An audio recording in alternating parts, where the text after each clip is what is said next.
Bueno, y a esta hora le damos la bienvenida a nuestra invitada de esta mañana, es la arquitecta Lourdes Yusti. Ella es especialista en edificaciones seguras.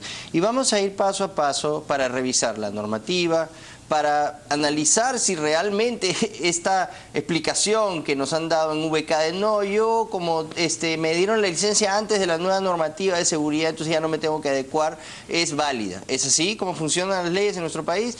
No nos parece nada serio que la explicación sea, no, como yo estaba antes ya no me adecuo. Eso tiene sus matices y hay que explicarlos al detalle. Para eso está aquí un especialista que nos va a ayudar a hacerlo, además, con gráficas y con ejemplos para ver qué podemos hacer para evitar nuevas tragedias. Arquitecta, bienvenida y gracias por estar aquí. Buenos días, muchas gracias. Empecemos por este concepto en el que, como ya cambió el reglamento, la norma de seguridad en el 2006, pero yo estoy desde el año 98, no me tengo que adecuar a las nuevas normas de seguridad. ¿Eso es así? A ver, nosotros tenemos la resolución jefatural 066, dada en mayo de este año 2016, que regula la función que deben cumplir los inspectores en las inspecciones de defensa civil. Y ahí, en el artículo 7, dice que los inspectores deben verificar el cumplimiento de la normativa de la fecha en la cual fue diseñado y aprobado el edificio. Aunque parezca mentira, existe este reglamento publicado en mayo de este año e incluso el formato de inspecciones técnicas tiene un checklist de verificación y dice año 2006 fue construido anteriormente con el RNC y no se le exige las medidas actuales de seguridad. ¿Pero eso quién lo ha hecho? ¿De dónde viene esa, la resolución esa CENEPRED, resolución jefatural CENEPRED, la tengo acá, te la voy a dejar después para que la veas. Pero esa interpretación no necesariamente tiene que ser así. Ah, por supuesto, yo estoy de acuerdo totalmente contigo. O sea, el CENEPRED, que supuestamente Centro Nacional de Prevención de Desastres. Exacto, Justamente, debería estar tratando de que se cumplan las normas de seguridad al máximo, está regateando de acuerdo al, al año de la construcción. Ya, lo que pasa es que las reglas tienen que estar bien claras, ¿no es cierto? Para todos los inversionistas, para los inspectores, los proyectistas. Yo coincido contigo en que las edificaciones nuevas, las edificaciones antiguas que representen un riesgo a la seguridad humana se deben adecuar. ¿Ok? Entonces, yo quería decir que voy a basar todo lo que te voy a explicar ahora en base a NFPA 101. Es la norma americana, el Código de Seguridad Humana, en la cual se basa nuestro Reglamento Nacional de Edificaciones. Esta norma tiene unas 500, 600 páginas. Y nuestro reglamento ha tratado de resumir partecitas de ella, pero como no es toda, hay muchos vacíos, entre los cuales está ¿qué hacer cuando tengo que evaluar una edificación existente? Nuestro reglamento no lo dice. En cambio, en la 101 dice, para locales de reuniones públicas existentes, se debe permitir que sigan funcionando con 3 requisitos. 1, que se mantenga el mismo uso con el cual fue aprobado. Otro, que si es que a criterio de la autoridad competente representan un riesgo a la seguridad humana, se deben adecuar. Entonces, para lo cual deben tener un plan de corrección. Entonces, definitivamente en el caso... Pero eso no está, pues, en ninguna parte. Claro. No dice ningún... Nadie exige que se haga eso. Porque, por ejemplo, aquí tenemos el Reglamento Nacional de Edificaciones al que usted refiere. En el artículo A130 precisamente se van especificando cuáles son las exigencias de seguridad. Esta es la norma vigente, aquí la tenemos. En el subcapítulo 6, salas de espectáculos, creo que esto es lo que aplica a los cines VK. A los cines, ¿no es cierto? ¿La tenemos? Sí. Sí. Ahí está. Entonces, este es el requisito mínimo de seguridad. Claro. El área es mayor a 750. ¿Por qué? Porque ellos podrían decir, bueno, es que cada sala mide menos. No, acá dice claramente el término área se encuentra referido a la sumatoria de todos los niveles de la sala de espectáculos. ¿Qué dice? 750 metros cuadrados, que es el caso de los cines VK en Larcomar. Todo es obligatorio. Exacto. Sistema de detección de alarma de incendios centralizado, iluminación de emergencia, señalización de emergencia, extintores portátiles, red húmeda de agua contra incendios y gabinetes de mangueras y sistema de rociadores que no habían. Esto no lo puede hacer VK, o sea, poner este tipo de medidas de emergencia no se pueden adecuar por más que la norma sea anterior? ¿No se puede hacer esto? ¿Es inviable hacerlo por la estructura que tienen? No, simplemente es invertir, claro, hay que pagar y poner los rociadores y todo este sistema de emergencia, cosa que no se hizo. Y ahora ellos dicen, no, es que yo no tenía pues que hacerlo, porque yo me amparo en que no es retroactivo. Entonces, una leguleyada para tratar de salirse de la responsabilidad es que ellos han debido por iniciativa propia querer tener estas cosas. Estamos hablando de un cine en Larcomar, en el centro turístico más importante de nuestra capital. ¿Y qué hicieron? Por abaratar costos, no pusieron los rociadores y ahora hay 4 muertos. Exacto, exacto. Mira, quiero decirte una cosa. Esta norma que acabas de citar es del año 2012, ¿ok? Es relativamente reciente. Ahora, estamos hablando mucho de los rociadores, que son sumamente importantes, pero en seguridad humana se tiene que ver múltiples sistemas de protección que actúen de manera simultánea, de manera que si falla uno, haya otro de manera sucesiva. Y por eso voy a hacer un breve resumen de varias fallas que han existido acá, según los testimonios recibidos. Y usted ha traído además unos gráficos para explicarlo rápidamente. Vamos a ir compartiendo con nuestros entonces, primer tema, base al testimonio de uno de los periodistas que estuvo presente. Número 1, dice, antes de entrar a la sala de exhibición, un vigilante viene, abre la puerta de la sala 10 y dice, hay un incendio. Él dice, yo no vi, dejen esa lámina un momentito, lo voy a explicar por qué. Dice, yo nunca vi el incendio, pero cuando quería salir, salía humo por todas las salas de cine. ¿Por qué? Si ya sabemos que se inició el fuego en la sala 11, sala de proyección, el humo y fuego corrió por todos lados. Y acá está la explicación. Este es un gráfico que explica de la norma NFPA 101 cómo es que se deben proteger dos locales independientes. En este caso, si el incendio ocurrió en una sala de cine o en un cuarto de proyección, debió quedarse en ese lugar. Contenido. Contenido. ¿Con qué tipo de mecanismos se puede lograr eso? Ya, vemos que hay unos ductos de aire para que el humo salga. Vamos a poner la siguiente imagen que está un poco más clara. A ver. Nosotros tenemos que tener una barrera antihumo. La siguiente, que está un poquito más gráfica. Ok. Miren ahí está.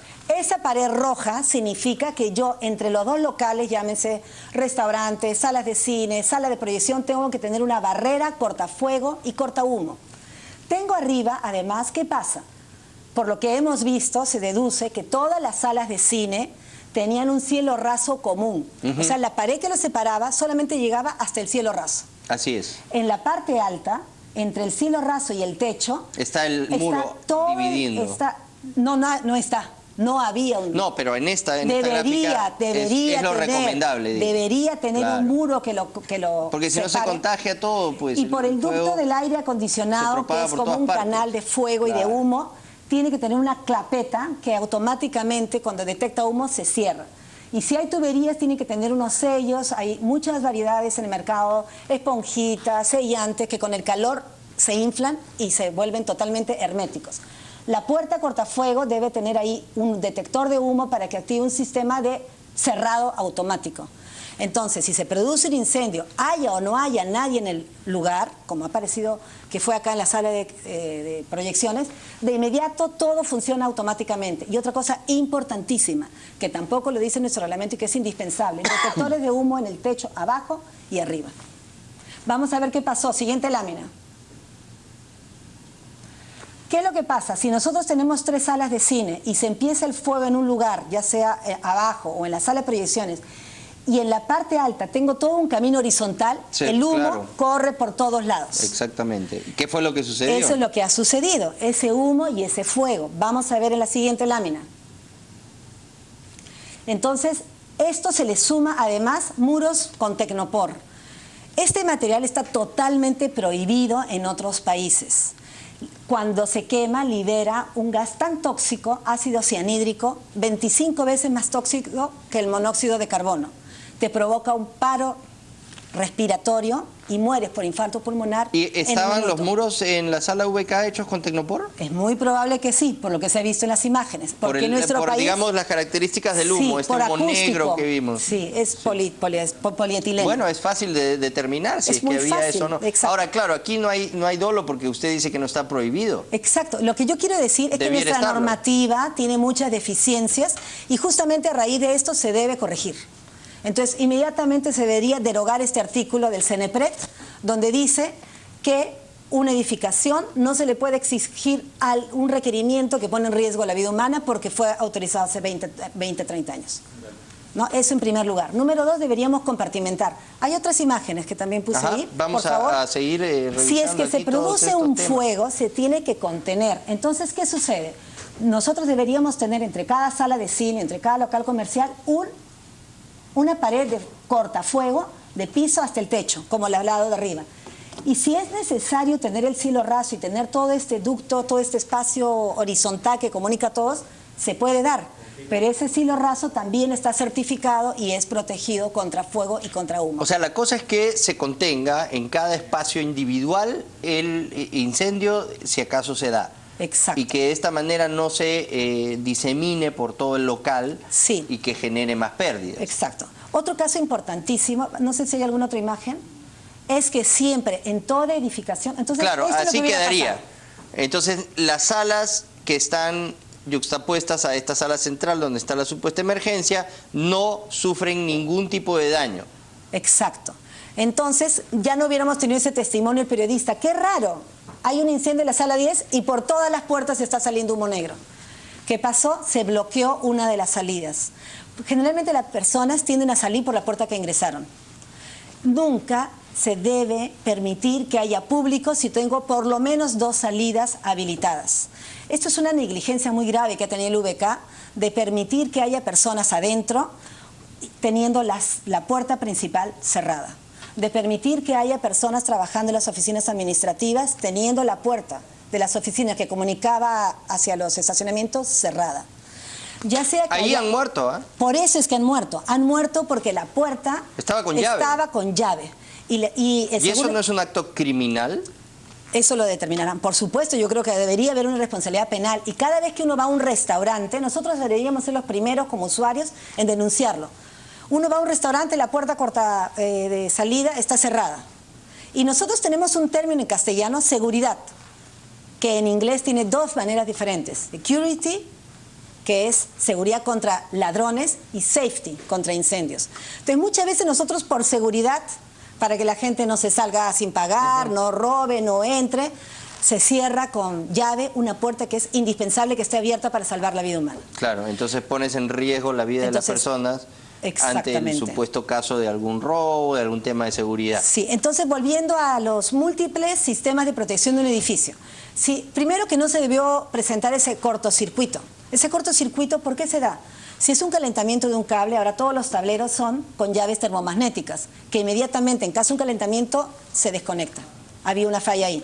Número 2, apenas se inicia un incendio, en ese instante se tiene que notificar y encender la alarma. Pero si este incendio se conectó y se empezó y fue el humo a la parte de arriba del cielo raso, nadie lo detecta.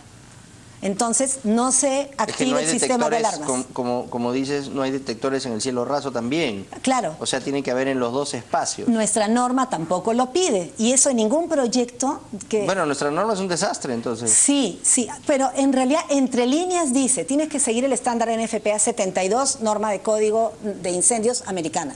Y esas son otras 300 Claro, pero lo que no así. queremos tampoco es que nuevamente, o sea, amparándose en estos vacíos supuestos que hay, estas empresas que para mí hay dolo, porque claro, es una negligencia que ha terminado con la muerte de 4 personas, sí, puedan escapar una sanción penal, ¿no? O sea, aquí no vemos hasta ahora ningún detenido, no vemos a ninguna persona que vaya a ir a la cárcel, y eso fue exactamente lo que pasó en el caso de Utopía, en el caso de Mesa Redonda. Nunca hemos visto a nadie, a ninguna empresa, ningún representante de la empresa ir a la cárcel, a manera de hacer un ejemplo y decir, miren, ustedes tienen la responsabilidad de operar con público. Y ese público al que ustedes se deben, además, tiene que tener las garantías de seguridad del caso. Si algo le pasa a esas personas, usted se va preso. Exacto. Ese tipo digamos, de camino no vemos aquí. Entonces, claro, dicen, bueno, después yo digo que la norma está incompleta, hago que mis abogados me saquen y yo nunca voy preso. Pero lo que queremos ver en esta ocasión es, ya, ok, se acabó. Exacto. Usted se va preso, señor de VK, el alcalde de Miraflores también tiene una responsabilidad, entonces a la cárcel, pues. ¿Qué hacemos? Lo que hay que hacer es tomar medidas correctivas y aprender de las situaciones que se han vivido. Esto no ha pasado solamente aquí. En Utopía murieron también por el uso del Tecnopor, la asfixia, el ácido cianhídrico. Pero seguimos en lo mismo. También sucedió este asunto del cielo raso enorme y el fuego que estaba por encima del techo. No, es que es increíble. En el supermercado de Paraguay, el Itaú, murieron 400 y pico personas a las 11 de la mañana. Porque el incendio estaba por arriba del techo del cielo raso en toda la tienda y cuando se dieron cuenta mató a todos, ¿no? Eso también ha pasado hace un par de 2, 3 años en la discoteca Kiss de Brasil, donde murieron cerca de 200 chicos, también asfixiados. Entonces, ¿qué es lo que pasa? Hay que dar fuerza a nuestras autoridades para que puedan cerrar un local si es que representa un riesgo a la vida humana. Sobre todo cuando son lugares de asistencia de público. Por eso. Y además otra cosa que quería decirle. Nos mencionan en redes, y esto es interesante porque es a propósito de lo que usted dice en esta paradoja entre la seguridad y digamos, para evitar robos, para tener algún tipo de anticipación a cualquier crimen que puede suceder en un local y que finalmente termina poniendo en riesgo la vida de las personas que están ahí adentro. Es el tema de los bancos. A las 6 el banco cierra, ¿no? Y cierra la puerta con el público que hasta las 6 estaba todavía haciendo cola para hacer sus trámites y en ese momento, si sucede alguna emergencia, nadie puede salir porque el banco está cerrado, con llave. Claro. Esa es una práctica también que debe observarse, ¿no?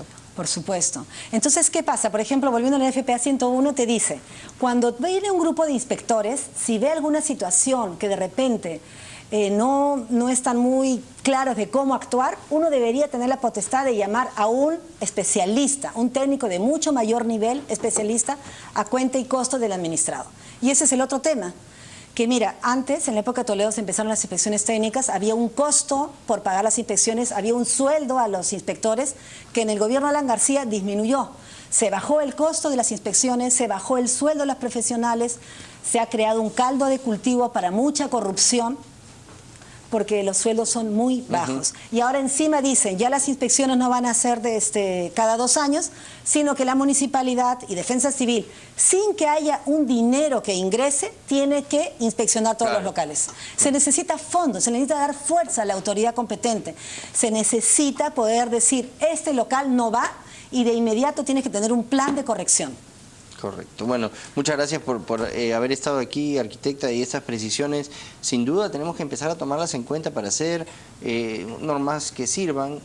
Queríamos inspirarnos en la normativa estadounidense y hemos hecho una cosa incompleta.